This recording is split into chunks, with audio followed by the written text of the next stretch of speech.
¿Podemos tener un cerebro de 20 cuando tenemos 50, 60 años? Sí que hay estudios que ponen de manifiesto que hay algunos suplementos que afectan de manera positiva el metabolismo celular y el metabolismo de las neuronas. Pero sobre todo promover esos vegetales, las legumbres, por ejemplo. Sí.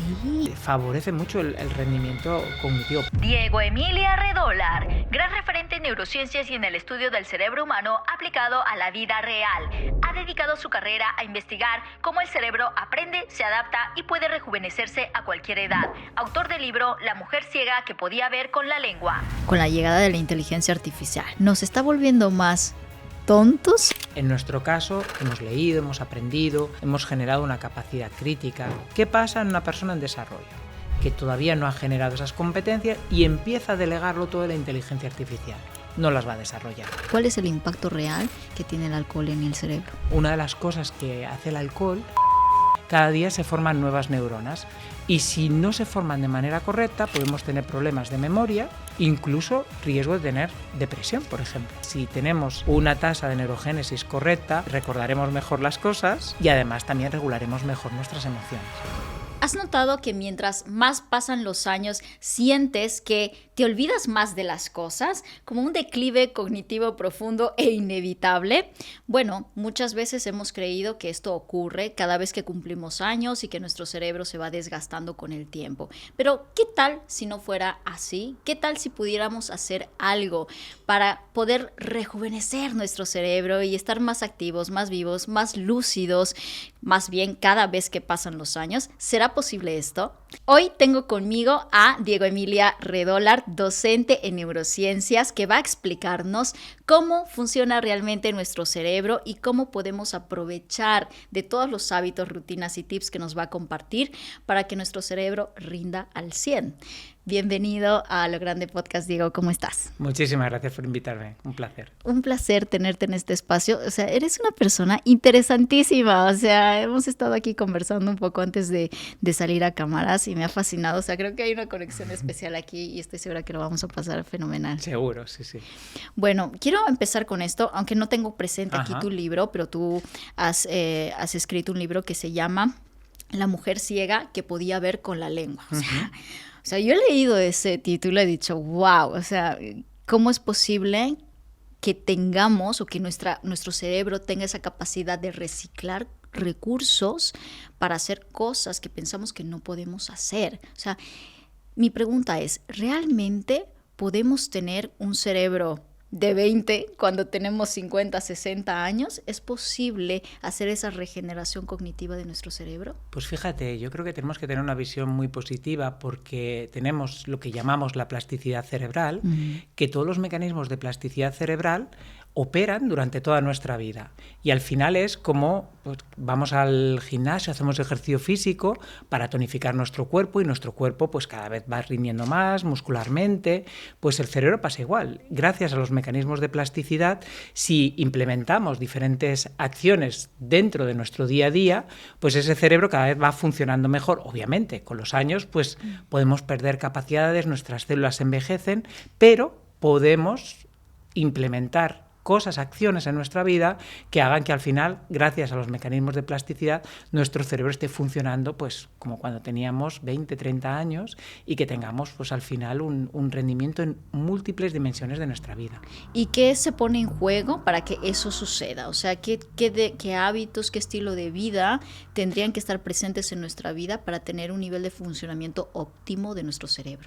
Al final hay que tener como una visión muy, muy integral de un montón de cosas, porque ya tenemos evidencias desde la neurociencia que el ejercicio físico es fundamental, porque no únicamente pues, nos ayuda a nivel cardiovascular, sino a nivel cerebral, formar nuevas neuronas. También sabemos que reducir el estrés es uno de los factores críticos para esa salud cerebral. También el tener una dieta equilibrada, el poder descansar, el leer, por ejemplo, el leer. Cada vez hay más evidencias que si leemos de una manera continua y lo vamos implementando como un hábito en nuestra vida, vamos generando pues una reserva cognitiva que nos va a potenciar muchas funciones. Y todos estos factores juntos, al final, pues cada uno va sumando ese granito de arena y nos van a dar pues esa capacidad para poder funcionar de una manera más adaptada a las demandas, a las presiones del entorno y sobre todo a que envejezamos, nuestro cerebro tenga un envejecimiento más saludable, porque al final estamos viviendo muchos años y yo ahora me planteo, digo, ostras, cuando yo tenga 80 años y llego a 80 años, sí. yo quiero llegar con mis capacidades cognitivas preservadas de la mayor manera. Sí. Y aquí es uno de los retos que creo que tenemos como sociedad, el envejecer bien y sobre todo que nuestro cerebro envejezca de una manera adecuada. Uh-huh. De hecho, uno de mis mayores miedos, ahora que lo comentas, es como no tanto el envejecer o el sentirte cansada con los años, bueno, que puede pasar, ¿no? Es más bien como perder mis sentidos de memoria, ¿sabes? Olvidarme de las personas importantes, de perder el control, porque yo creo que también hay una sensación de control en todo esto, ¿no? Entonces, ¿realmente es posible mantener y preservar una salud óptima cerebral, o sea, llegados a los 80 y tal? O sea, me parece esto como un tema súper fascinante. Tenemos la capacidad, es decir, obviamente, luego pueden sobrevenir enfermedades neurodegenerativas y entrar en procesos patológicos, pero es verdad que todo lo que vayamos haciendo revierte de manera y puede redundar de manera positiva y esto al final pues nos va a permitir tener esa buena salud cerebral y ese rendimiento en diferentes acciones y en diferentes capacidades cognitivas. Uh-huh. Es cierto eso que dicen que, bueno, nosotros nacemos con una cantidad específica de neuronas y que luego las vamos perdiendo con los años. Pues mira, a ver, aquí en el desarrollo, primero, yo creo que hay que tener presente una cosa, que nuestro cerebro, o bueno, nuestro sistema nervioso, el encéfalo, la médula espinal y el sistema nervioso periférico, pues tiene un proceso de desarrollo muy largo. Al final podemos decir que se completa ese proceso en torno a los 20-25 años. Esto nos diferencia de otras especies animales que se desarrolla su sistema nervioso antes. ¿El por qué es así? Pues porque al final nos da más flexibilidad para adecuarnos a las demandas de un entorno cambiante. La estrategia que se sigue a nivel evolutivo es, primero, ponemos muchas neuronas. Esas neuronas están ahí, van empezando a hacer conexiones, algunas son conexiones que son útiles, otras no son útiles, ¿y qué se hace? Pues al final pues se va podando y durante el desarrollo vamos quitando la poda sináptica, que es quitar aquellas conexiones que no son óptimas, que realmente no nos aportan beneficio y nos quedamos con aquellas conexiones entre las neuronas que sí que nos aportan ese beneficio. Okay. Y las neuronas que nos sobran las quitamos, con lo cual es verdad que es un sistema que gasta, porque al final es poner muchas neuronas, muchas conexiones y después quitamos lo que nos sobre, lo que no sea útil. Por tanto, es un gasto increíble, pero también nos permite una muy buena adaptación, porque es un proceso que funciona muy bien. Y luego ya cuando nuestro cerebro hemos acabado su desarrollo en torno a los 20-25 años, pues ya digamos que ya está todos los circuitos más o menos cerraditos, pero mantenemos la plasticidad cerebral. Okay. Y las regiones pueden cambiar a nivel estructural y también desde un punto de vista funcional. E incluso hay una parte de nuestro cerebro que se llama formación hipocampal, que allí, en un trocito pequeñito que se llama circunvolución dentada, allí cada día se producen nuevas neuronas. Hay un proceso que se llama neurogénesis, que hasta hace muy poquito se dudaba, porque era un dogma de la biología que nos decía, yo me acuerdo en el cole, que me dijeron, el cerebro se ha especializado tanto en la comunicación que ha perdido la capacidad de la edad adulta de formar nuevas neuronas. Hoy sabemos que no es así. Sabemos que en una parte del olfato, que es el bulbo olfatorio, y en la formación hipocampal, cada día se forman nuevas neuronas. Las de la formación hipocampal son muy importantes para dos aspectos, la memoria y la regulación de las emociones. Y si no se forman de manera correcta, podemos tener problemas de memoria y podemos tener pues problemas al final en regular las emociones de una manera adecuada, incluso riesgo de tener depresión, por ejemplo. Wow, ¿y cómo cuidamos esa parte de nuestro cuerpo? O sea, ¿qué necesitamos hacer para que funcione de manera óptima? Pues fíjate, muy buena pregunta, porque de hecho Claro, la neurogénesis, la formación de nuevas neuronas, podemos pensar, bueno, es algo que está ahí, que no podemos hacer nada, que es inmutable. No, podemos hacer un montón de cosas. Yo siempre pongo 2 ejemplos que son diametralmente opuestos, uno positivo y uno negativo. Okay. El negativo es el estrés. En situaciones de estrés liberamos una hormona que se llama cortisol, que nos ayuda a movilizar los recursos metabólicos para hacer frente a esa situación de estrés, pero tiene efectos deleterios sobre nuestra salud. Uno de los efectos es que la formación hipocampal inhibe esa neurogénesis, inhibe esa producción de nuevas neuronas. Con lo cual, pues aquí ya tenemos que hay un aspecto que va en nuestra contra. Pero claro, pues si sabemos que el estrés, pues es cuestión de intentar controlarlo, que también eso será otro ámbito diferente que podemos hablar también de cómo controlar y cómo manejar el estrés. Y en el otro polo sería el ejercicio físico. Okay. El ejercicio físico, sabemos que hacer ejercicio físico diario, y no estamos hablando de hacer una maratón o estar en el gimnasio 3 horas diarias, no, simplemente con caminar rápido 30 minutos al día ya fomentamos esa neurogénesis hipocampal. Eso es como lo que decimos cotidianamente, oxigenar el cerebro, tal cual, es eso, sí, ¿no? Tal cual. Okay. Y ese ejercicio, pues si lo vamos metiendo cada día, pues estamos potenciando esa formación de nuevas neuronas y al final, pues promoviendo la salud cerebral, porque si tenemos una tasa de neurogénesis correcta, recordaremos mejor las cosas y además también regularemos mejor nuestras emociones. Muy bien. Bueno, ya hablaremos más adelante acerca de la niebla mental y por qué olvidamos cosas, porque creo que aquí nos puedes ayudar dando luz de cómo podemos eso, ¿no? O sea, no sé si sanar eso, pero sí como estrategias que nos permitan tener ese cerebro lúcido. Pero quiero ir a la parte del estrés, porque sí que es como un hándicap, un tema que lo entendemos, lo conocemos, sabemos que no está bien, pero no sabemos regularlo, sí, ¿no? Entonces, sí.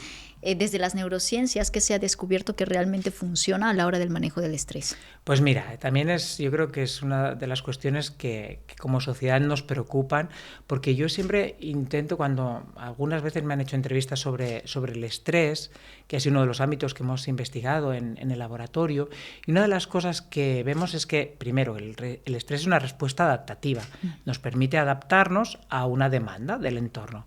Pero ¿qué ocurre? Que es una respuesta que hemos heredado de nuestros antepasados, y es una respuesta que funcionaba muy bien cuando se nos quería comer un predador, pero que ahora los agentes estresores son diferentes. Es el trabajo, es la economía, es la presión de tiempo. Son agentes que son muy diferentes a los agentes que inicialmente o paralelamente fueron evolucionando con esa respuesta de estrés. Y por tanto, la sociedad en la que vivimos puede ser desadaptativa. Okay. ¿Qué podemos hacer? Porque sí que podemos hacer cosas. Mira, ahí se hizo un estudio hace unos años en Londres, el estudio Whitehall, que allí hay una empresa pública la cual es muy jerárquica. Y es muy difícil cambiar de posición en la jerarquía. Pues se cogieron personas que estaban abajo de la jerarquía, que estaban sometidas al mismo nivel de estrés. Pero luego analizaron cómo ese nivel de estrés, que a nivel laboral, pues yo creo que la sociedad en la que vivimos es de los principales agentes estresores, pues cómo ese estrés repercutía de manera diferente en función de la percepción de control que tenga la persona de su vida. Y lo explico esto, porque yo creo que es muy interesante. Imagínate 2 personas, ¿vale? Una está en el trabajo, está abajo en la jerarquía, tiene mucha presión de estrés, mucha presión, luego se va a casa y dice, bueno, pues si estoy cansada, me quedo en casa, no salgo, tampoco tiene un núcleo de amigos importantes, no tiene familia y no hace muchas actividades, se queda en casa a descansar. Ahora, otra persona está sometida al mismo nivel de estrés, en la misma jerarquía, el agente estresor es igual o muy parecido. Sale del trabajo y resulta que ese día es la capitana de un equipo de baloncesto. Okay. Al día siguiente, por ejemplo, tiene un club de lectura. O en su casa, por ejemplo, pues es la que pone en marcha pues algunos hábitos en sus hijos que enlaza cosas que son positivas para ellos y para ella. Okay. Con lo cual, al final... ¿Como acciones positivas? O sea, ¿acciones placenteras? Placenteras, sí, okay, sí. Y cosas que realmente gratifiquen. Okay. Con lo cual, esta segunda persona tiene esa percepción de control en otras dimensiones de su vida. Es la capitana del equipo de básquet, forma parte de un club de lectura que le gusta, decide irse con sus hijos, por ejemplo, a dar una vuelta por la montaña. Ahí hay percepción de control. Y aquí la respuesta de estrés disminuye. A pesar de que el estrés laboral está, pero lo aparca y en otras dimensiones de su vida tiene percepción de control. Por eso esa percepción de control no es en el agente estresor, porque si es del trabajo poco podemos hacer, porque es lo que viene y ya está, sino es en las otras dimensiones de tu vida. Si tú tienes percepción de control en lo que te rodea en tu vida, la respuesta de estrés, que es el eje hipotálamo, hipófisis y adrenal, lo puedes parar de una manera más rápida y por tanto baja los niveles de cortisol y por ende no tienen esos efectos negativos sobre tu salud. Qué interesante, nunca lo había escuchado así, pero o sea, me resuena muchísimo lo que dices, ¿no? Cuando en ciertos ámbitos sientes que pierdes el control, te sientes más estresada, pero luego puedes volver a lo tuyo, a lo que dominas, a lo que sabes, a lo que...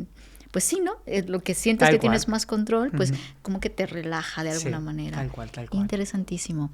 Y ¿qué se debería preguntar la gente que está metida en esa vorágine del estrés y no se permite como esos espacios en donde pueda sentir esa sensación de control? Es decir, ¿cómo puede descubrir ese su elemento, le diría yo, ¿no? Como para ayudar a bajar esos niveles de cortisol.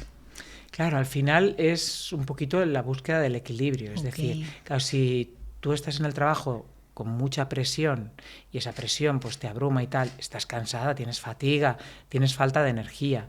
Y en esa situación a veces el cuerpo, ¿qué es lo que te pide? Pues te pide pues tirarte en el sofá de casa, descansar. Te sirve, sí, te puede servir para disminuir esa fatiga, pero realmente no estás haciendo o implementando acciones que te sirvan para controlar ese estrés. El estrés va a estar ahí. Y a lo mejor vas a estar en el sofá de casa y vas a estar pensando en un informe que no has entregado o en los informes pendientes del día siguiente. Tu cuerpo físicamente descansará, pero realmente tu mente estará ahí en el trabajo. Pero si vas a ese club de lectura o te apuntas a un grupo de teatro, tu cabeza ya no estará en el trabajo, estará en el grupo de teatro. Y en el grupo de teatro dirás, ostras, estoy haciendo algo que me está gustando, estoy haciendo algo que me está motivando y que yo decido hacerlo por mí misma. Pues ya está, ahí está la percepción de control. Y tu cabeza va al otro, no va a... Y además te metes metas.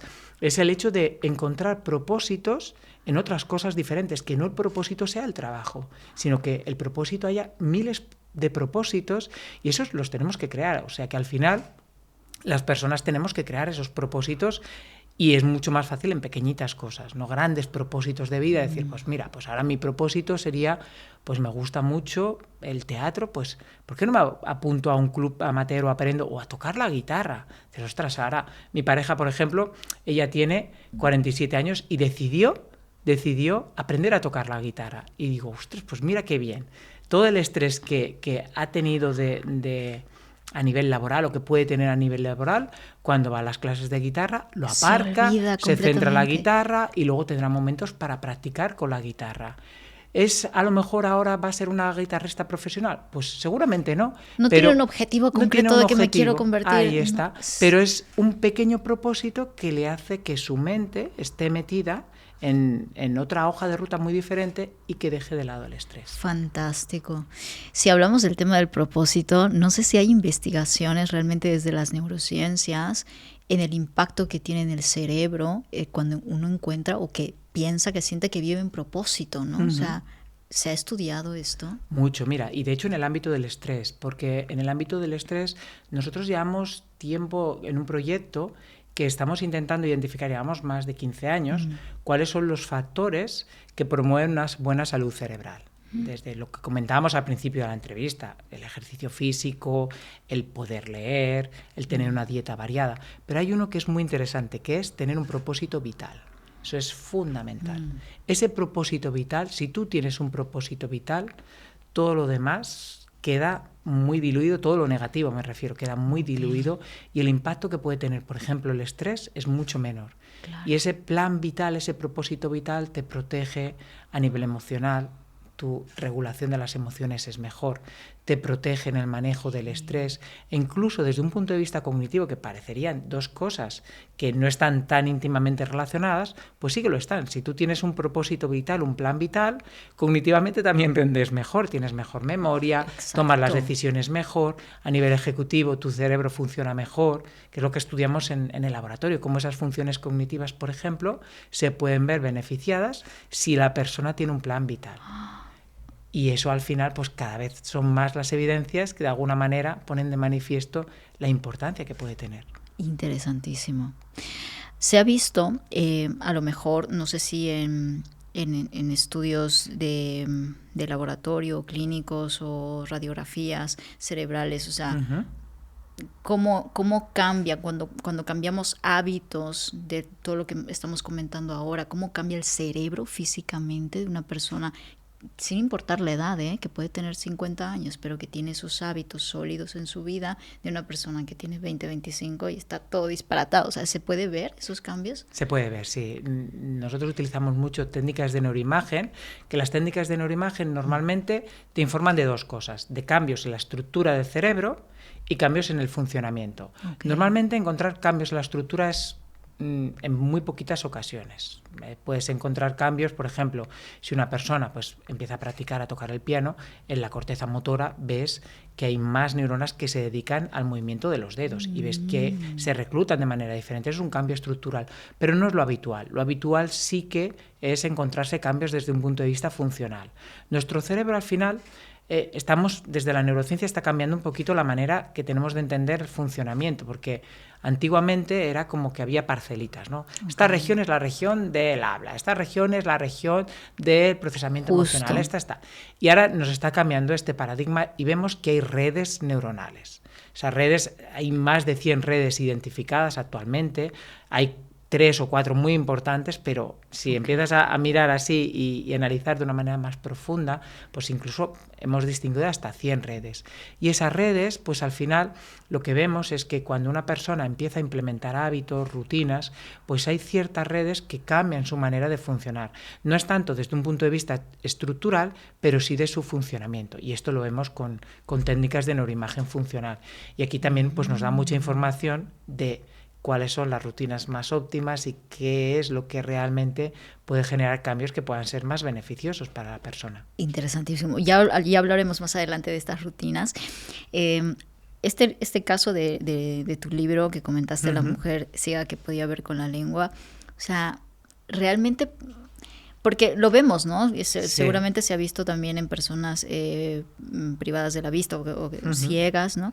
Que desarrollan otras habilidades como el tacto, no sé, otras habilidades en otras partes del cuerpo que le permiten como compensar aquello que no pueden ver con los ojos. O sea, efectivamente. No puedo entender eso. Es decir, también tú hablabas del sentido del olfato, que tiene también neurotransmisores que nos permiten interpretar cosas que pasan en el contexto. O sea, se puede desarrollar eso. O sea, no sé si el término es volvernos como superhumanos, que parece que es fantástico este concepto, pero sin necesidad de estar privados de alguno de nuestros 5 sentidos, pero ¿podemos en el día a día desarrollar estas habilidades? Mira, te explico, para que se entienda un poquito mejor, empiezo si quieres con el caso porque aquí se da cuando hay por ejemplo una pérdida sensorial, hay 2 tipos de fenómenos plásticos que tienen lugar. Okay. Imagínate por ejemplo una persona, que es la que presento en el libro, que ha tenido una retinopatía, no tiene retina, pero la parte de su cerebro que se encarga de recibir la información visual está, o sea, no ha habido ninguna lesión y está intacta. Podemos pensar, a ver, hay una parte del cerebro que ahora ya no recibe información de los ojos. ¿Por qué? Porque la retina la has perdido. Claro. ¿Qué hacemos con esa parte? ¿La dejamos sin usar? No, el cerebro no funciona así. Claro. Ahora esa parte pues empieza a recibir información de otras modalidades. Sobre todo, la corteza visual recibe información de la corteza auditiva y de la somatosensorial. Okay. Por eso, una persona que es ciega y que tiene su corteza visual intacta, pues ahora procesará información auditiva y también procesará información del tacto. Por eso esas personas pues leen mucho mejor en braille, pueden ecolocalizar cosas en un entorno a través del sonido, que dices, ¿cómo puede ser? Mira, ¿te puedo explicar un caso? Por favor, pues por mira, favor. una cosa que yo me quedé, doy clase desde hace tiempo en un club senior de personas de mayores de 50, 60 años, ya jubiladas, que quieren aprender de neurociencia. Y a mí me lo propusieron y ya llevo 5 años, porque me encanta. Son gente muy culta que quiere aprender. Bueno, increíble. Fascinante. Y hay una persona que es invidente. Y yo le hablaba en clase, pues muchas veces hablo de mi hija, le explico cosas personales, y digo, pues mira, tengo una hija de 10 años que se llama Martina y tal, otra que se llama Mar de 9 años, de 8 años, y voy explicando, ¿no? Y resulta que un día, pues Martina estaba enferma y no la llevé al cole, y me la llevé a clase. Digo, pues vente conmigo, te vienes a clase. Y estábamos en la puerta y ella estaba a mi lado quieta, sin moverse. Muy bien. Y la persona invidente, este estudiante invidente, me vino y me dice, oye, Diego, vienes muy bien acompañado. ¿Hoy qué viene tu hija? Bueno, me quedé porque ella no había hablado. ¿Qué? Y le dije, a ver, Antonio, por es favor, eso? explícame cómo puede ser que te hayas dado cuenta. Y dice, sí, porque al hablar he visto que al lado tuyo había una persona que era más bajita, de comprensión, y he pensado que como nos hablas de tu hija y tal, era tu hija. Y digo, no me lo puedo creer. ¡Qué locura! Imagínate la ecolocalización de identificar al hablar por cómo rebota su voz, ver, o sea, percibir que hay una persona a mi lado que es más bajita, de una comprensión más pequeñita, identificar que podría ser una niña. Y como yo hablaba de mi hija, dirá, pues esta es su hija. O sea, atando cabos. ¡Qué o sea, locura! que es increíble esto, esta capacidad de adaptarse, y eso se llama plasticidad crossmodal, que el sistema visual empieza a recibir información de otros sistemas. Y obviamente luego está también la propia plasticidad dentro de cada sistema. Si tú, por ejemplo, tú que no eres invidente, cada día empiezas a intentar leer en braille, pues al final tu corteza somatosensorial cambiará estructuralmente y lo harás cada día mejor. Lo mismo que si empiezas a tocar la guitarra o el piano, si no lo tocas, pues lo mismo pasará. Y es una plasticidad específica en esa estructura en concreto. Pero la plasticidad crossmodal es bestial. Es una parte que recibía información de los ojos,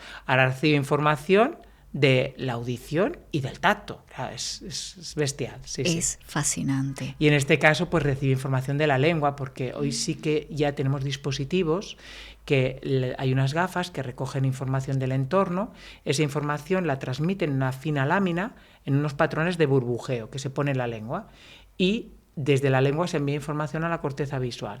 Y la corteza visual lo que hace al final es interpretar esos burbujeos como imágenes visuales. No es igual como ves tú o veo yo, pero sí que es verdad que les permite pues interactuar con el entorno. Yo he visto vídeos de un padre jugando con su hija a las 3 en rayas o haciendo escalada con esa lámina en los ojos. O sea, imagínate, permite hacer interacciones en el entorno.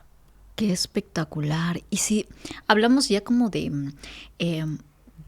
porque hay mucha gente que sobre todo es parte de esta comunidad también, que me lo comenta muy a menudo, de habilidades extrasensoriales. Uh-huh. No sé si hay estudios con relación a eso, porque a veces la gente como que se siente incomprendida, ¿sabes? Que siente más que otras personas, que percibe energías, que, o sea, todo aquello que parece muy sutil, muy espiritual o hasta a veces muy volado, pero que es innegable que muchas personas lo sienten. O sea, ¿esto tiene cierta explicación o base científica? Pues mira, si te explico mi visión, al final lo primero que tenemos que tener presente es que la realidad, tal como la percibimos, no es así. Es decir, es una construcción de nuestro cerebro. El ser humano tiene una serie de receptores.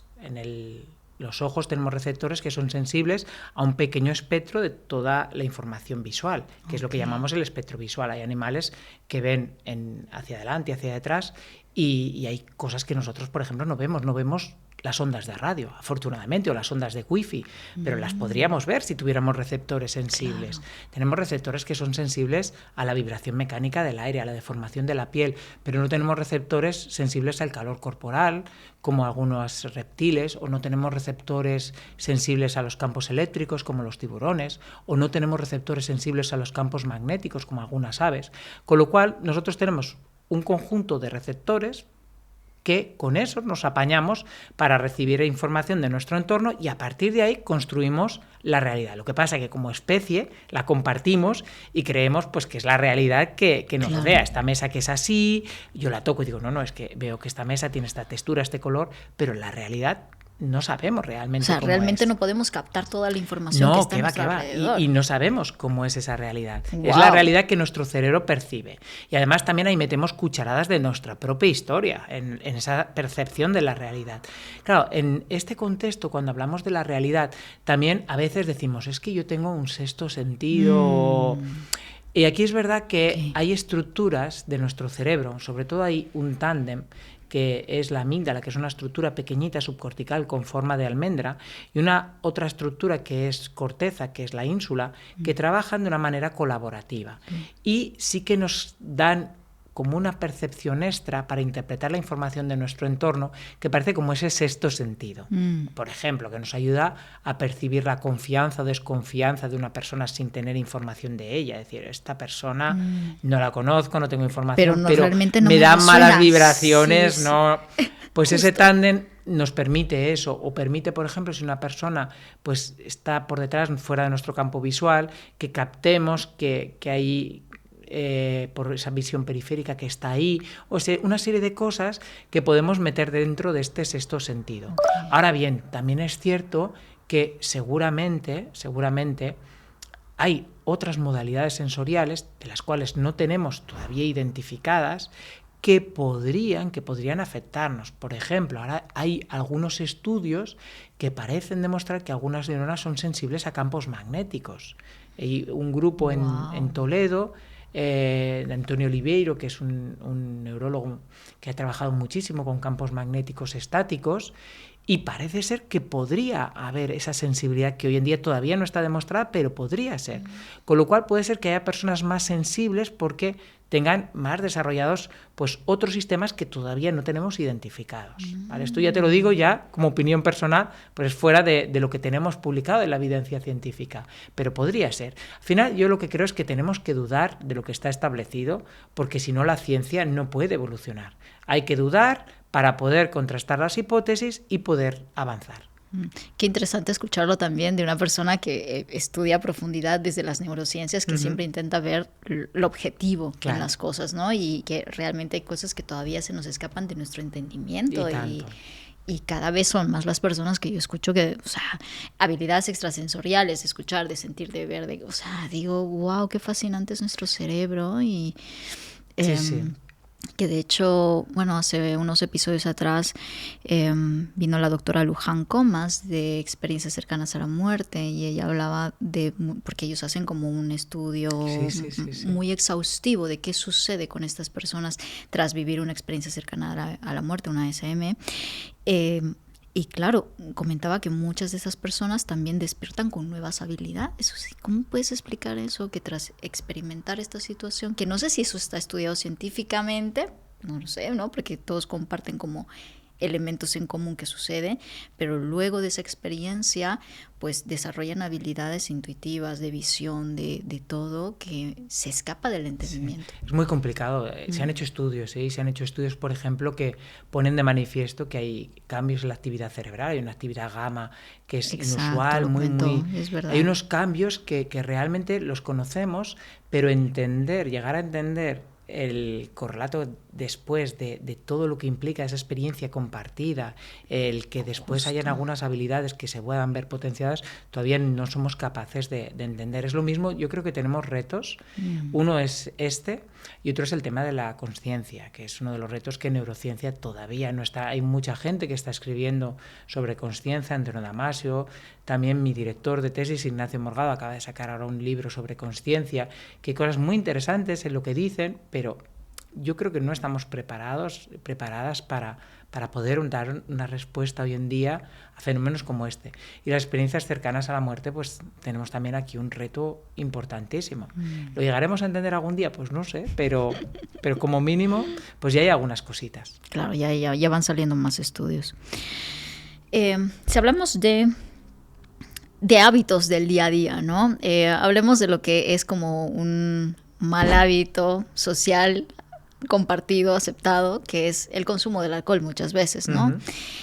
¿Qué tanto afecta a nuestra actividad cerebral el consumo del alcohol? Bueno, luego hablaremos también del café, del tabaco, de todos estos elementos que muchas personas lo evidencian como que afectan muchísimo y otras que parece que es parte de su vida y que no pasa nada. ¿Cuál es el impacto real que tiene el alcohol en el cerebro?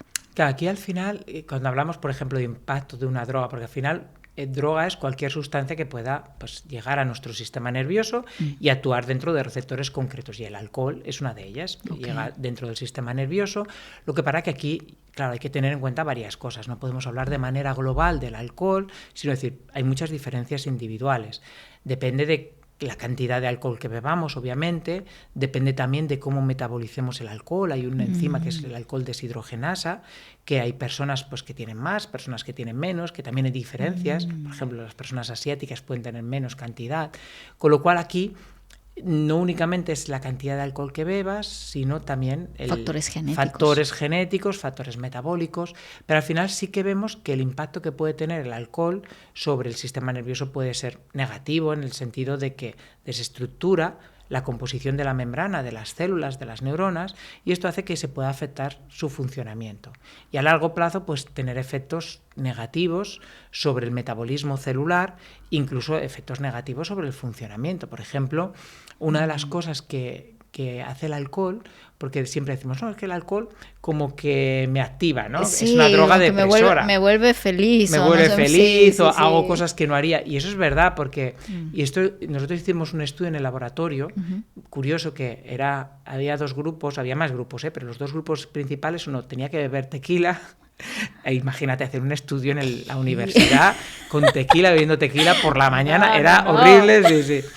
Y al otro le inhibíamos con las técnicas que utilizamos en el laboratorio, que nos permiten inhibir el funcionamiento de una región cerebral sin abrir, desde fuera, con personas sanas. Pues le inhibíamos la corteza prefrontal dorsolateral, que es muy importante para el control de impulsos, para el control cognitivo. Y nuestra hipótesis es que el alcohol hacía algo parecido, sobre todo al principio, y vimos que efectivamente el alcohol y la inhibición de esa región cerebral producían efectos muy, muy, muy parecidos. Con lo cual, al principio, lo que hace el alcohol es inhibirnos la corteza prefrontal dorsolateral, y esto hace pues que tengamos menos control de nuestros impulsos, que hagamos cosas que a lo mejor no haríamos. Pero claro, a largo plazo, esto puede hacer que ese circuito u otros circuitos no terminen de funcionar correctamente.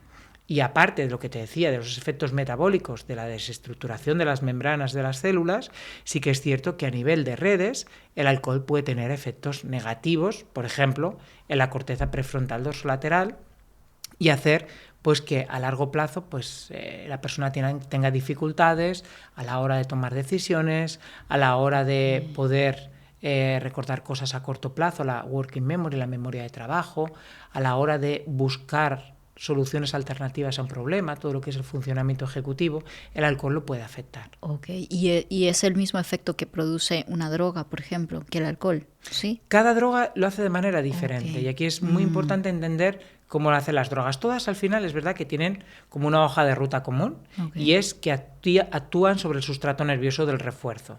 Tenemos un conjunto de neuronas que son las que cuando se activan nos gratifican, elicitan, promueven nuestra conducta para conseguir aquello que para nosotras es importante.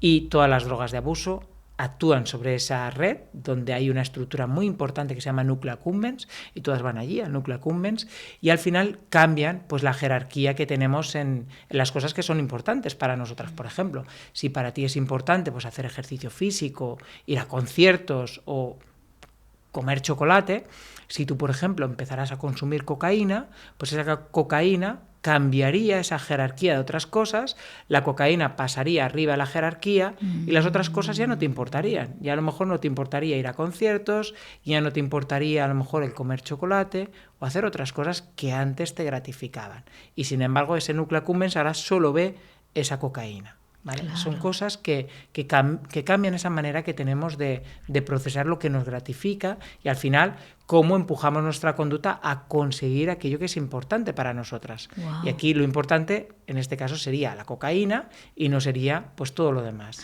¿Y todo este daño que produce en el cerebro es posible revertirlo de alguna manera, o hay realmente que se quede una huella de todo lo que se ha consumido en su momento. No sé si... Se queda huella, y esto es muy importante. Las adicciones tenemos que decir que hoy en día generan una huella persistente, sobre todo en ese núcleo accumbens o en otra estructura que se llama área tegmental ventral. Las cambian genéticamente y eso es muy difícil de revertir.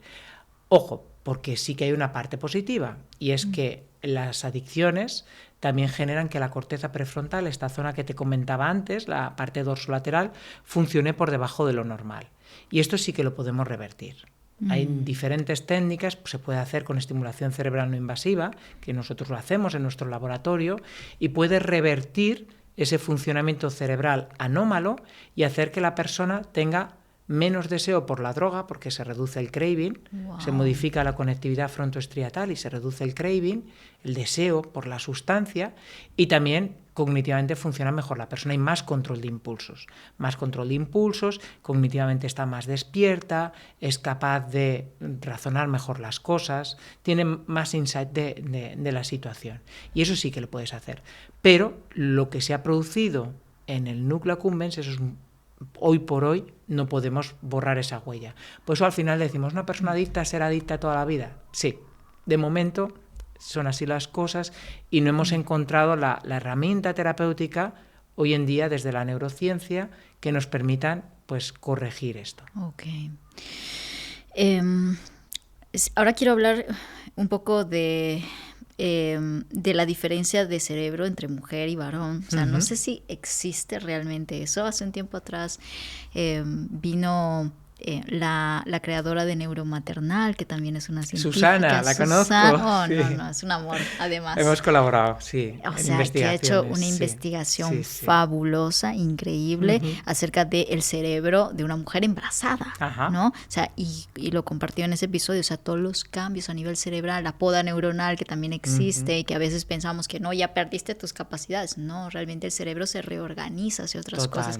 Bueno, aquí podemos seguir profundizando en esto, que yo he pasado hace un tiempo ya por ese proceso y realmente he vivido todas esas cosas, ¿no? Pero realmente se ve, ¿hay una diferencia sustancial entre lo que ocurre en el cerebro de un hombre y de una mujer? Pues la respuesta es que no.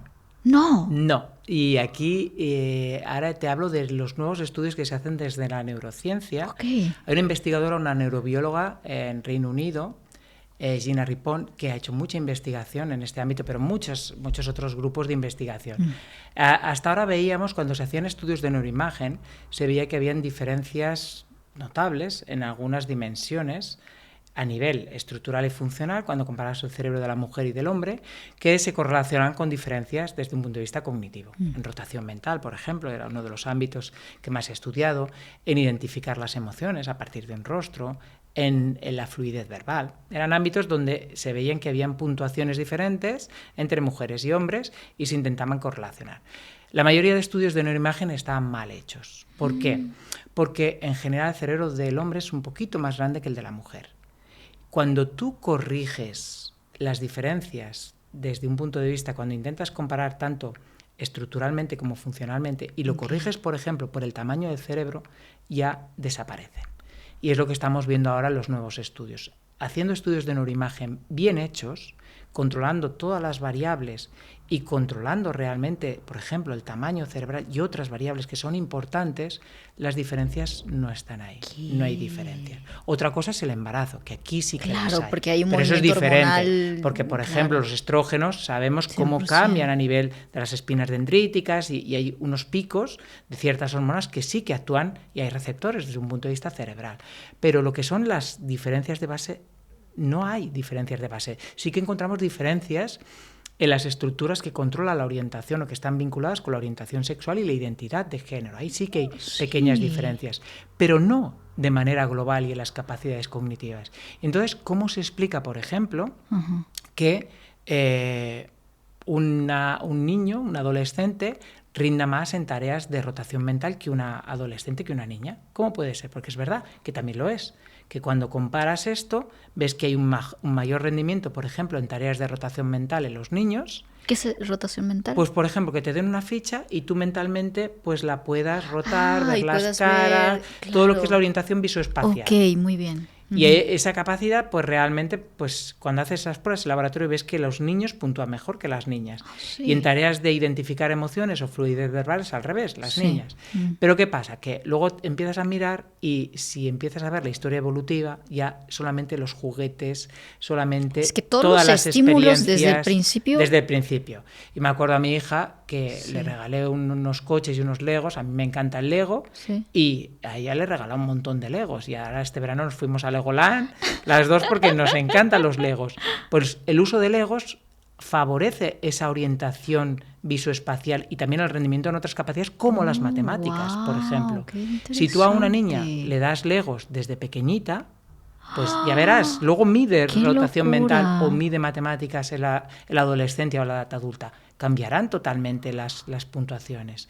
Y claro, esto pues nuestra sociedad ha cambiado, pero aún así no ha cambiado lo suficiente. Claro, yo veo, por ejemplo, en el caso de Martina, que ahora tiene 10 años, o de Mar, que tiene 8, pues cuando vas a las fiestas de cumpleaños, pues los globos de las niñas tienen que ser rosas, los de los niños azules. Yo me he enfadado con muchos padres decir, no, es que esto no tiene que ser así. A mi hija le gustan los piratas, ¿por qué no puedo poner piratas? Claro, sí. O ¿por qué no puedo o por no regalarle un cochecito? Los coches total, para los niños, para las niños. niñas esta muñequita. No, ostras. Me acuerdo, su abuelo materno se enfadó conmigo porque le regalé unos coches. Dijo, no, porque es que lo vas a volver chico. A ver, lo voy a volver chico. ¿Qué es esto? Pues fíjate, al final, cuando se hacen estudios de cómo van calando, no únicamente los estereotipos de género, que aquí tienen mucho calado desde el inicio, esos estereotipos de género, que afectan incluso a cómo una persona se percibe que es capaz de hacer las cosas. Wow. Y eso en la edad adulta puede, y al final siempre esos estereotipos de género han tenido un impacto más negativo en las mujeres, siempre. Los hombres no han tenido ese impacto, y las mujeres siempre han tenido ese impacto. Y lo han calado desde muy pequeñitas. Y luego el juego, que al final, pues cómo juegan, cómo tú hablas, claro, por ejemplo, se ha visto estudios que madres que tienen hijas les hablan más y les hablan de otra manera. Claro. Si son niños, les hacen más ejercicios físicos. Dices, a ver, ¿por qué? Es que no tienes que hacer esas distinciones. O, por ejemplo, otros aspectos que yo me subo por las paredes, la coeducación.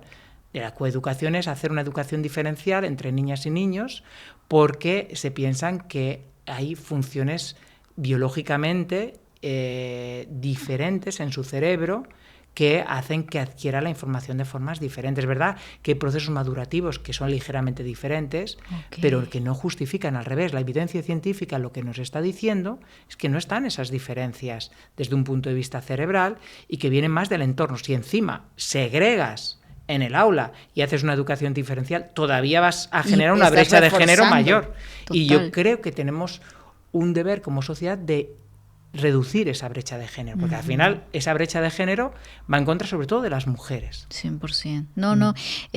Me acabo de acordar de una conversación que tuve con una experta en finanzas y ella decía, claro que sí, las mujeres, sobre todo si hablamos de finanzas, todas se van a sentir identificadas, que claro, la mujer desde siempre, o sea, siempre hemos estado como más alejadas a lo que respecta al dinero. El dinero es, el que lo gestiona es el marido, el que trae el dinero es el marido, y yo me desentiendo.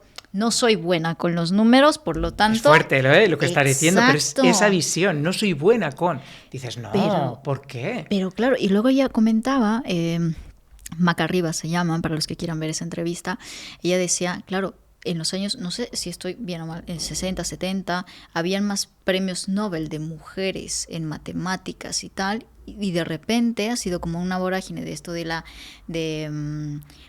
era de la, ¿cómo se llama?, a ver si me viene, de la industrialización, donde se necesita, o sea, los hombres a sus cosas, las mujeres a tal, y no sé qué, como que ha empezado a haber esa separación y un desentendimiento de la mujer y del empoderarse acerca de este tema de finanzas, pero no es por un tema de que no sepan de finanzas, es porque nos hemos alejado, tal cual, y la sociedad nos ha alejado también de esto. Yo me identifico, o sea, Yo lo decía claramente, o sea, yo desde siempre pensaba que no era buena con los números y en matemáticas me iba fatal. Tuve una profesora que encima no ayudó porque era malísima, o sea, traumática la experiencia. Yo me acuerdo que con mi madre, o sea, hacíamos las tareas, los deberes en casa, de matemáticas, física, química. Me iba fenomenal en casa, pero llegaba a la escuela y la mente en blanco, o sea, tenía un trauma ahí.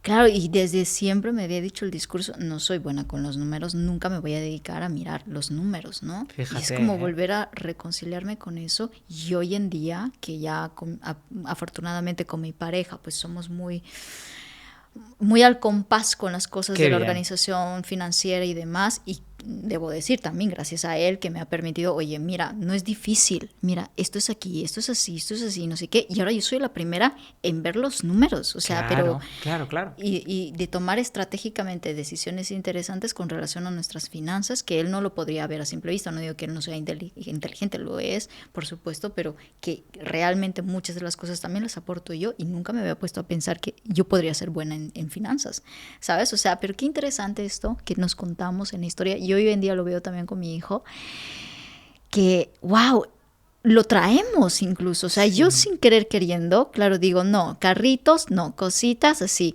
Y el padre, no, cochecitos y tal. Y yo digo, pero si quiero una muñeca, ¿qué tal? O sea, y si quiero un cochecito de estos así, como, o sea, ¿qué tal? O sea, ¿por qué no claro. desarrollamos esas habilidades? Sí. Porque pensamos que los niños son para lo duro, el trabajo duro, la Tal energía cual, y tal. sí. Y las niñas, tranquilidad, tu cocinita, tus cositas. No, ¿qué tal si les enseñamos a desarrollar desde el principio ambos mundos? Y tanto. Es Yo que creo es que eso es así. crítico, y al final que vayan decidiendo lo que realmente les Y motiva, les quieren, gusta, tal y ya está. Lo que cual. pasa que es que, claro, hay que ir, yo creo que el problema también es que tenemos que tener una visión conjunta. ¿Por qué? Porque yo, por ejemplo, en vuestro hijo, por ejemplo, ¿vale? Decir, bueno, pues mira, jugar a las muñecas, a la cocinita y tal. Luego, cuando sea un poquito más mayor, si esto lo explica con otros niños, donde a esos otros niños le he dicho, no, tú no puedes jugar con cocinas, tú tienes que jugar con este Lego, con este coche y tal, claro, va a quedar como que no encaja en ese grupo. Y claro, ¿qué Claro. pasa? Que queremos encajar. Y nuestro cerebro social, una de las cosas que va a promover sobre todas las cosas es el encaje social al grupo. Tenemos unas estructuras cerebrales, unas redes que lo que miran es esos estereotipos, esas señales, y al final van a promover que hagamos lo que tengamos que hacer para encajar, a pesar que suponga renunciar a cosas que son importantes para ti. Quieres el encaje en el grupo. Por eso yo creo que esto implica un cambio global, porque si no será muy difícil.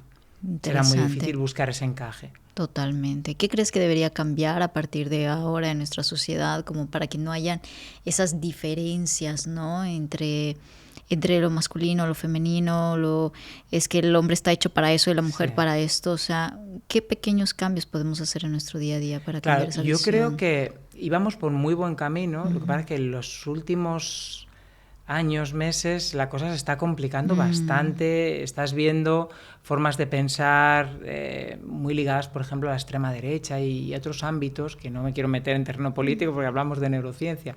Pero es verdad que esto está jugando, está redundando de manera negativa esa visión más transversal o visión más abierta. Y yo creo que como sociedad tenemos retos, y al final, para cambiar, tiene que ser en esas pequeñas cosas. En esas pequeñas cosas, pues empieza con los padres, con los juguetes. Y ya está. Ahí, empezar con los juguetes, empezar con pequeñas cositas como decir, tengo que hacer una fiesta de cumpleaños. Y es una fiesta para una niña. Voy a poner dinosaurios, voy a poner piratas. ¿Por qué no? Que a las niñas no les gustan los dinosaurios, no les gustan los piratas. Qué chulos los piratas. No tiene por qué haber hadas o duendes de... No, esto al final son cosas que pueden vincularse independientemente del género, del sexo asignado al nacer. Yo creo que en estas pequeñitas cosas es donde tenemos nuestro poder poner nuestro granito de arena. Claro que sí. Es innegable que estamos ante una situación social bastante compleja, sobre todo con la cantidad de información que hoy en día recibimos, a diferencia de lo que pasaba antes, que tú te enterabas de una noticia pues porque venía el del periódico y te entregaba las noticias. Hoy en día te enteras pues antes que las noticias mismas, o sea, estás viendo tu móvil y ya te enteraste de lo que pasó en el mundo. O sea, esta vorágine de información realmente nos termina estresando, eso es innegable. Sí. Me imagino que los cambios a nivel cerebral también, o sea, están produciéndose cambios complejos, pero no creo que tan rápidos como el contexto en el que vivimos. O sea, nuestro cerebro todavía está tardando en adaptarse a esta realidad. ¿Qué podemos hacer nosotros en nuestro cotidiano para lidiar con ese estrés que implica una red social, de lo que te muestra la información? ¿Cómo podemos controlar la cantidad de información que recibimos o tener una postura crítica con lo que tenemos? En la red social nos muestra lo que queremos ver. Nos muestra una postura derecha-izquierda. Si yo soy derecha, me muestra todo lo que está bien de derecha. Si yo soy de izquierda, todo lo que está bien con izquierda. O sea, siento que estamos perdiendo el sentido crítico de las cosas, de ver las cosas de manera relativa en muchos aspectos, ¿sí? Que ni bien, ni mal, ni bueno, ni mal. O sea, debe haber un punto medio, no sé. ¿Cómo podemos nosotros o qué estrategias cognitivas podemos implementar en nuestro día a día para empezar a crear criterio propio? Para empezar a bajar los niveles de información que hay en nuestra vida. No sé si te estoy dando mucha información, pero me interesa saber esto. A ver, yo creo que es uno de los problemas y de los retos que como sociedad tenemos. Lo primero, yo creo que has sacado a colación ideas súper interesantes. La primera es esa sobrecarga cognitiva. En neurociencia le llamamos sobrecarga cognitiva a esa cantidad ingente de información que nos llega y nuestro cerebro, de hecho, no está preparado. Hay regiones como la corteza prefrontal que se satura. Esas zonas dorsolaterales se saturan y se produce esa sobrecarga cognitiva. Y aquí, pues, esto puede redundar negativamente en procesos como la atención o las funciones ejecutivas. Con lo cual, este sería un aspecto ya importante. El otro está que yo creo que también has dado en el clavo en algunas cosas, y es decir, esa visión crítica. Claro, yo ahora, cuando lo estabas hablando, me ha venido a la mente la hija de un amigo que ya es adolescente, y hablando un día, hace poquito, me dijo, no, es que esto es así porque ha salido en TikTok.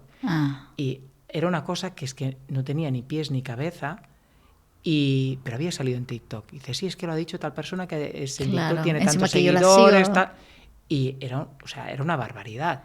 No diré el qué, pero una barbaridad. Y realmente me llamó mucho la atención porque pensé, ostras, le está dando credibilidad a algo que si tuviera una capacidad un poquito más crítica o una capacidad de poder racionalizar estos factores de esta noticia que me está explicando, se daría cuenta que es imposible que sea así. Uh-huh. Y no hay esa capacidad crítica.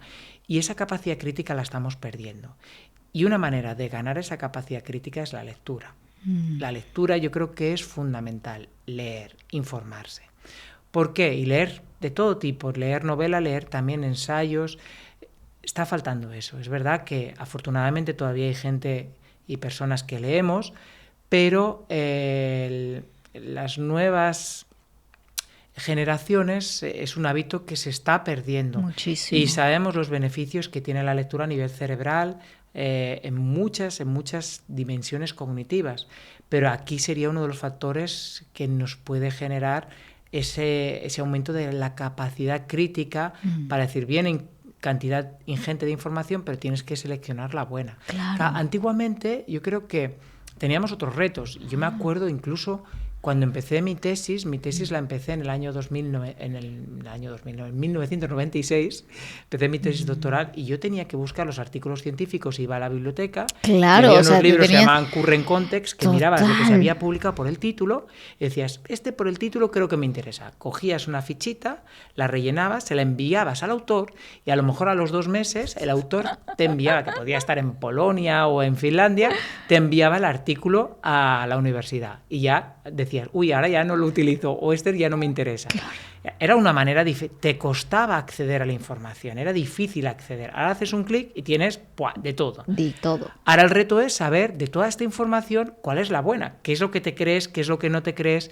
Y aquí has dado en el punto crítico, y es que necesitamos esa visión crítica para poder discernir lo que realmente nos conviene, no nos conviene, o realmente es falso o es real. Es muy curioso lo que dices. Uno de los propósitos que tú me preguntabas cómo nació el podcast antes de esta entrevista, y uno de los propósitos que se ha ido construyendo, que no era mi propósito a priori, pero a medida que fue creciendo el podcast, era como traer diferentes visiones de las cosas. ¿Sabes? Era como, se está perdiendo el sentido crítico de la vida, de las cosas, del bien y el mal, de lo bueno y lo malo, que me encanta traer diferentes visiones. Y vas a ver que en episodios hay personas que son muy fans de lo espiritual y tal, y lo energético y tal, y luego hay otra persona que te dice, eso todo es mentira, ¿no?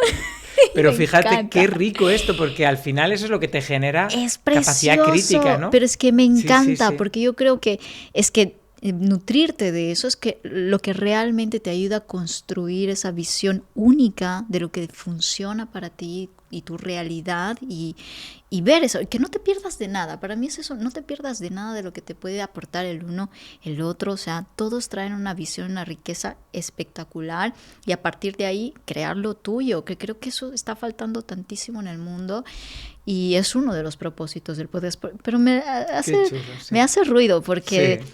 Evidentemente, no sé si es parte del ser humano, de la especie, ¿no? Necesita credibilidad, necesita creer en una cosa, ¿no? Y cuando te estás escuchando algo que, no, chao, ¿no? Sí. Es como desconectas. Tu nicho en el cual te sientes segura, ¿no? Es decir, ahí te sientes segura. Y yo, mira, por ejemplo, yo ahora estoy con otro proyecto, con otro libro que te voy a entregar ahora, que hablo de identidad de género. Y es la mirada de la neurociencia, pero yo no quería dar una mirada sesgada, decir, ostras, solamente lo que yo conozco desde mi ámbito, ahí pues me siento fuerte, ¿no?, para hablar de eso, porque es mi ámbito y he leído muchísimo, pero quería otras cosas. Y leí un montón de sociología, de antropología, porque quería tener una visión más abierta, porque al final lo que te das cuenta es que cuando intentas entender un fenómeno o intentas entender algo, pues al final son múltiples los factores, las variables, algunas que son más directas, otras menos directas, otras que influyen, otras que modulan, y al final es todo tan complejo que la única manera es tener esa visión integral. Y es verdad que lo de podcast, yo los que he visto realmente pues me han parecido pues esa visión de tocar todos los puntos de vista posibles para poder tener una visión transversal, integradora, que al final en un montón de aspectos es el enfoque que tienes que seguir para entender y para tener más esa visión crítica. Total. Lo que pasa es que es verdad que nos sentimos seguras en lo que conoces, en lo que controlas. Y no únicamente esto en el terreno de conocimiento, sino el terreno más personal. Total. Cuando hay algo que dices, ostras, es que esto se me escapa de las manos. Yo ahora, por ejemplo, en este libro hablo del transgénero. Y hay muchas personas que no acaban de entender y que incluso lo ven como algo peyorativo, negativo y tal. ¿Por qué? Porque falta esa mirada, y cuando te sacan de tu nicho de tranquilidad, de tus creencias base, eso claro, es muy difícil. Lo que normalmente muestra es rechazo. ¿Cuál crees que es ahora mismo el mayor reto para todos nosotros con la llegada de la inteligencia artificial, ¿no? Que parece que viene a solucionarnos muchas cosas, piensa mejor que nosotros, o eso parece. Claro, ¿nos está volviendo más tontos, entre comillas, o más bien puede sacar una parte nuestra evolucionada del ser humano? ¿Hacia dónde va esto? Pues, a ver, todo depende de cuándo se está utilizando. Por ejemplo, a ver, imagínate, en nuestro caso, pues hemos seguido un recorrido durante todo nuestro ciclo vital, que hemos leído, hemos aprendido, hemos generado una capacidad crítica y ahora llega la inteligencia artificial. Bueno, puedes hacer un uso de esa inteligencia artificial y te puede facilitar la vida. Y es verdad que nos puede facilitar la vida porque, por ejemplo, en investigación, el uso en biología molecular está permitiendo llegar a cosas que no hubiéramos llegado sin la inteligencia artificial, con lo cual tiene un beneficio muy marcado y en el día a día de las personas también, pero porque tienes esa capacidad crítica y has generado una serie de competencias de manera previa a su uso. ¿Qué pasa en una persona en desarrollo? Que todavía no ha generado esas competencias y empieza a delegarlo todo en la inteligencia artificial. Claro. No las va a desarrollar. no las va a desarrollar, no va a desarrollar su capacidad crítica, no va a saber estructurar un texto, no va a saber relacionar ideas, no va a poder adquirir esas competencias. Okay. Y esto es un problema gordo, con lo cual, al final, ¿nos puede hacer más tontos? Sí. Si la utilizamos en esos momentos concretos del desarrollo y dejamos de hacer otras cosas y delegamos, pues nos puede repercutir de manera negativa. Hace poquito se hizo un estudio en el MIT sobre el uso de la inteligencia artificial, comparándola con el uso de navegadores y tal, y estudiando cambios cerebrales. Y claro, mira los datos, que es un estudio muy bien hecho, y te pone los pelos de punta, porque el uso de la inteligencia artificial menoscaba el funcionamiento de algunas redes cognitivas muy importantes. ¿Sí? ¿Cuáles? Con lo cual, a nivel atencional, a nivel ejecutivo, y esto, de alguna manera, pues, si delegamos demasiado, puede hacer que esas capacidades que estamos utilizando cada día, haciéndolas funcionar cada día, metiendo presión en esas capacidades, pues se vean que no las necesitas, con lo cual pues tu cerebro ya vamos a utilizar esa parte para otra cosa. Yo esto, antes de que llegara la inteligencia artificial, lo vimos con los GPS. El hipocampo es muy importante para la orientación espacial. Yo me acuerdo, antes hacías un viaje, pues te tenías imprimías un mapa, el mapita, ibas ahí y decías, voy por aquí, voy por allá, tal, no sé qué. Ahora no, ahora coges el móvil, va a esta calle... Y tu cerebro puede estar en automático y mirando... Y estás, pues bueno, no le metes esa presión al hipocampo. ¿Y qué se sabe? Que si le metes esa presión, el hipocampo se hace más grande. Que esto hay estudios con taxistas de Londres, estudios de Leonard Maguire, o con muchos modelos animales, el perrito de las praderas, hay uno que es monógamo y otro polígamo. El polígamo se tiene que mover en un territorio más amplio para fecundar diferentes hembras, y el hipocampo es más grande, o sea que cuanta más presión le metas al hipocampo, el hipocampo será más grande y por tanto pues te orientarás mejor.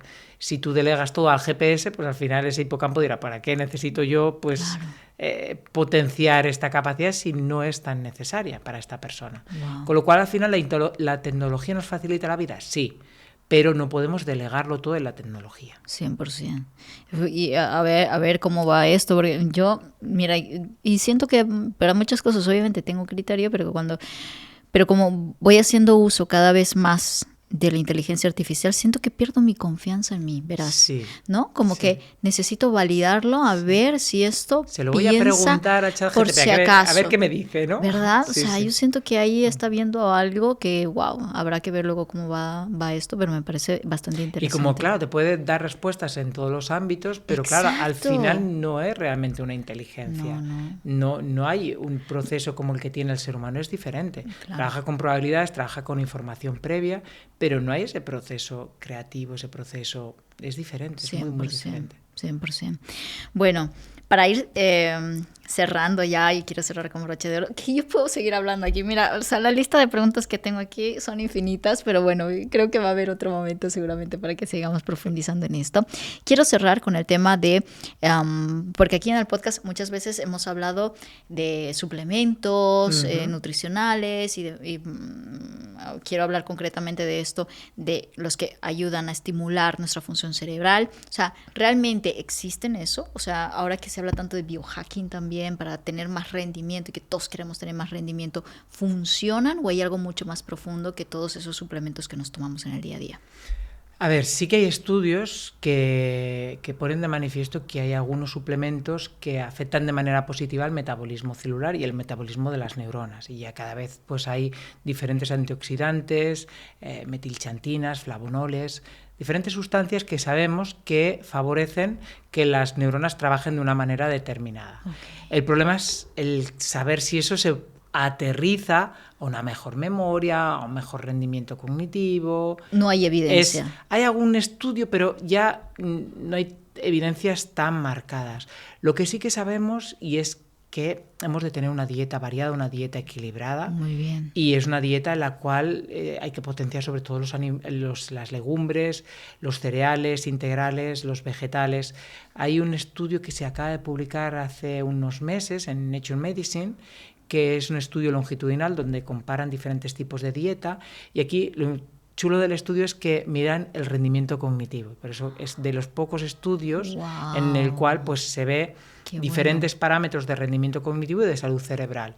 Y al final la conclusión del estudio es que obviamente pues hay que tener dieta variada, pero sobre todo promover pues esos vegetales, promover las legumbres, promover cereales integrales. Todo esto al final pues tiene unos beneficios sobre el funcionamiento cerebral, y también aquí sí que se ha visto desde un punto de vista cognitivo. El café, por ejemplo. Café es una sustancia que es muy positiva desde un punto de vista cognitivo. Sí. Lo que ocurre es que, claro, si tienes la tensión alta, pues también puede ser hipertensivo. O sea que al final es un poquito esa búsqueda de equilibrio y de optar por las cosas que sabes que la evidencia te da información de que son beneficiosas para ti, pero todo en su justa medida. Claro, o sea, realmente el café entonces es uno de los... Sí, el café es una de las sustancias que cognitivamente, el café, el chocolate, diferentes metilxantinas, cacao puro, pues depende cómo sea, porque depende de cómo sea procesado. Y la calidad del producto. La calidad pues también favorece mucho el rendimiento cognitivo, puede favorecer el rendimiento cognitivo. Hay estudios ahí. Sí. O el aceite de oliva también. El aceite de oliva también hay estudios sobre el rendimiento cognitivo con el aceite de oliva y con otros parámetros de salud cerebral. El omega 3 también había escuchado hablar. Y el omega 3, lo que pasa que también al final depende un poquito de la fuente de donde proceda y de donde pues tú puedas obtener los principios activos que sabemos que son beneficiosos de la manera más pura y sin otros componentes que pueden ser negativos. El omega 3, si lo utilizas o si lo obtienes de pescados que tienen metales pesados, eso también lo que puedes ganar por una parte, puedes perderlo de otra. O sea que al final es un poquito integrar todo lo que sabemos. Lo que pasa que en el ámbito dieta, nutrición, suplementos, es donde yo creo que la neurociencia necesita muchos más estudios. Necesitamos más estudios. En otros ámbitos tenemos un montón de estudios, cantidad ingente de información, y aquí pues adolecemos de un cuerpo teórico más importante y de mayor cantidad de estudios experimentales. Ok. Si hablamos de enfermedades degenerativas como el Alzheimer, por ejemplo, ¿hay evidencia sobre qué cosas, hábitos o suplementos o medicación, no sé, que ayuda a revertir el efecto del Alzheimer? Vale, revertir como tal no lo podemos revertir, pero sí que es verdad que podemos ganar. Es decir, te explico un poquito. Hubo un estudio, que es el estudio de las monjas, que es un estudio que se hizo en los años 90. Había un investigador, un neurólogo, Snowdon, que se dio cuenta que había un convento, el convento de Notre Dame, en Michigan, donde había 450, ahora te lo digo de memoria, hermanas, que de edades eran muy senior, de edades muy avanzadas. La más joven creo que eran 76 años y la más mayor 109 años, que la incidencia de Alzheimer era inapreciable, era mucho más baja que la población general. Y dijo, a ver, voy a ver este convento si hay una fuente de la juventud que están bebiendo todas las monjas allí. Exacto, ¿Qué pasa aquí? Y fue allí a ver qué pasaba. Y se encontró con lo que hoy en día sabemos que es beneficioso. Hacían ejercicio físico, rezaban, meditar, trabajar tu espiritualidad donde tú lo consideres. Efectivamente, tenían un plan vital, dormían bien, leían muchísimo, tenían una red de apoyo entre ellas, es decir, todos los factores que sabemos que son buenos para tener una buena salud cerebral. Lo interesante del proyecto es que a medida que iban muriendo las hermanas, daban su cerebro al proyecto, Snowdon lo cortaba y hacían estudios histológicos para ver qué pasaba. Y vio que muchas de estas hermanas tenían los rasgos neuropatológicos de la enfermedad de Alzheimer. Es decir, su cerebro estaba afectado, pero ellas no lo mostraban. Con lo cual, esto lo que nos lleva a pensar es que todo este tipo de hábitos, de acciones que promueven esa salud cerebral, no pueden impedir que venga una enfermedad como el Alzheimer, pero sí que es verdad que nos da una reserva que llamamos reserva cognitiva para evitar el efecto negativo de esa enfermedad neurodegenerativa sobre nuestra conducta, sobre nuestra cognición, y que tarde más en verse o que incluso nos muramos, como pasaba alguna de estas hermanas, y no se haya notado nunca. Claro. Con lo cual, al final, pues esto realmente yo creo que es esperanzador, ¿no? Porque dices, bueno, sí que puedes hacer cosas durante tu vida, puedes implementar cosas que sabes que son buenas para tener una buena salud cerebral y que tu envejecimiento de este órgano que tanto queremos, que es el cerebro, pues sea de lo más adecuado posible. ¿Qué 3 hábitos nos compartirías que tienen evidencia científica y que podemos implementar desde ya para mejorar este funcionamiento Pues cerebral? mira, yo el primero, el ejercicio físico. Fenomenal. El ejercicio físico es el que más evidencia tenemos y es fundamental. El segundo hábito que te diría es el control del estrés. ¿Vale? Esa percepción de control que te decía. Sí. Y obviamente no podemos hacer nada por el estresor, pero sí que lo puedes hacer por tu vida, decir, pues mira, estás estresada de tu trabajo, pues ponte a estudiar ¿Qué alternativa guitarra. tienes fuera de ese momento Ahí de está. estrés? O ponte a dirigir el equipo de básquet de tu hija. Ahí tienes un plan diferente donde vas a tener esa percepción de control. Muy bien. Y el tercero sería el dormir bien. El dormir bien, cada vez tenemos más evidencias que las horas de sueño y horas de calidad son críticas. ¿Las 8 horas son regla o no? No, hay diferencias individuales y aquí es que la persona se tiene que despertar descansada. Perfecto. Sí que es verdad que como especie decimos 8 horas, de esas 8 horas 2 son de sueño REM aproximadamente, pero cada persona al final es un mundo y es el que se sienta descansada por la mañana y que sienta que cognitivamente está fluyendo bien. Y lo notamos, ¿eh? Yo cuando duermo poquito me levanto y digo, llevo la cabeza espesa, y cuando duermo bien digo, jolín, ojalá cada día fuera así. Es que sí, yo tengo una privación de sueño de casi un año. Claro. ¿Notas tu vida o sea, es Sí. otra cosa? Cambia. Estás contando otra historia, Sí, literal. sí. O sea, hoy más que nunca valoro tanto el hecho de dormir bien, que no tienes idea, ¿eh? Pero he tenido que pasar por un... Yo cuando nació Martina, pues yo me acuerdo que cuando tenía pues un año o así, me invitaron a dar una charla en un congreso y me tenía que ir el fin de semana. Y hablé con mi pareja entonces y digo, oye, ¿te importa? No, ves. Y fui. Y yo estaba feliz porque pensé que iba a dormir. Pero te cuento una cosa, que luego me pasó factura porque no pude dormir. Estuve despertándome toda la noche. Es que eso me ha pasado. Que no pude dormir. Ya ves, es que es el hábito, es que esto es un hábito. Nuestro Sí. cerebro se acostumbra a esos despertares y hay que entrenarlo nuevamente, reentrenarlo. Total. Increíble. Muchísimas gracias. Muchísimas gracias a ti, ha por sido un haber- placer, me lo he pasado súper bien Me charlando encantó. contigo y bueno, si otra vez quieres que volvamos a Yo charlar. encantadísima. yo aquí- Que nos dejen aquí los comentarios sobre qué tema le gustaría que profundicemos en una siguiente entrevista. Me ha encantado, ha sido un placer, de verdad. Tienes un conocimiento abismal, iba a decir, ¿no? Pero magnífico sobre todos estos temas y que puedes traernos tantas, porque tú estás metido en investigación, o sea, es que... Sí, me gusta es la que nos puedes investigación traer tantas y cosas. creo que es importante, tenemos... las neurocientíficas y neurocientíficos tenemos retos que es el que la investigación que hacemos no se quede en los trabajos que publicamos, que nos leen 4 gatos, sino que llegue a la gente. Yo pienso que es importante. Tenemos esa obligación de difundir hacia la sociedad. Así es. Muchísimas gracias. Para las personas que quieran saber más de tu trabajo, por favor, cuéntanos dónde estás, que nos comentes acerca de tu libro, dónde lo pueden encontrar. Pues mira, mi libro en cualquier librería se puede comprar y si no en plataformas digitales, La mujer ciega que podía ver con la lengua. Y yo trabajo en la Universitat Oberta de Cataluña, soy docente en neurociencia y dirijo un laboratorio de investigación que es el Cognitive Neurolab, que lo que hacemos es investigar la cognición en personas sanas y en algunas patologías, pero estudiando con técnicas de neuroimagen y también modificando el funcionamiento cerebral con técnicas de estimulación cerebral no invasiva. Fenomenal. Wow, cuántos temas que podríamos seguir abordando aquí. Me encanta. Gracias por haber venido a este espacio. Muchísimas gracias. Y a ti, que te has quedado hasta el final, me encantará saber qué te llevas de esta entrevista, qué ha sido lo que más te ha resonado, lo que más te ha sorprendido también de todas las investigaciones que nos ha compartido hoy nuestra invitada. Y nada, con esto me despido y ya sabes que hagas lo que hagas, siempre hazlo a lo grande. Nos vemos en una próxima. Adiós. Me lo he pasado súper. He disfrutado, ¿eh? Sí.